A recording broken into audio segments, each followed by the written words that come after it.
So I'm taking my dog for a walk. I'm gonna stop by some members' homes and ask them the question, why do I choose to live and remain near my church? My answer to that question is that I can walk to members' homes, since they live here, and do random interviews. Oh man, it's convenient. It's like 10 steps away. But also it's just, already continuing an impact that we made in our community, make a difference, get to know more neighbors, more people in the neighborhood. God, He designed it for me to live in this area. All my fellow church members, my path to live in the neighborhood.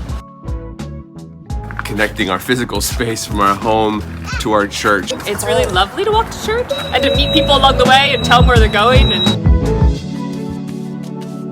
the benefits of inviting someone to a body of believers that is in a community that they have grown up in and may even be a few blocks from where they live, as opposed to being in a community or an environment that they're really not familiar with. You're never really alone. We're all close together. We're able to just knock on the doors and show up when we can. And it's just like very family oriented.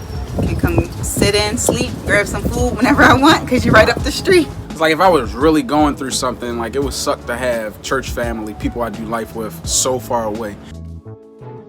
Part of it is just being in a close community with the people of the church. It's a lot easier to do ministry and to be in community and visit each other and see each other. You don't have to drive for 20 minutes just to go to someone's house. Setting your life up around what's important to you, what's most important to you. For example, in other areas, if you build your life around something like good schools for your kids, then you live near to your school. Wanting to make ministry as natural as possible means living where you want that ministry to happen, and that oftentimes means living near the church. Choose to live and remain near my church because it's the community that I grew up in. And I feel like I can make the biggest impact right here where people know my name, and I can just share the message of Christ right here where people know me. I think the biggest reason why I choose to live in this neighborhood is this guy right here. He one of the pastors at the church, so as one of his, as his wife, his one and only wife, I don't have a lot of them. I'm going to support him in his calling.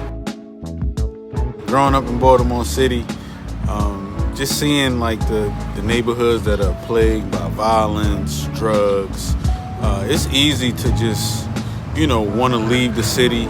But, when I became a Christian, God really just opened my eyes just to the plight of just the people around me. And I know that the only solution is the gospel. So me staying in this neighborhood, raise my kids in this neighborhood, do ministry in this neighborhood, that's the answer. So I'm not just here to be submissive. All the gospel stuff too.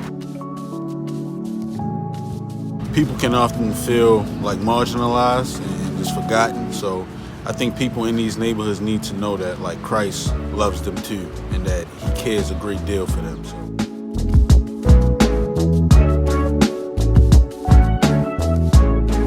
Though I am free from all, I've become a servant to all, that by all means I may win some.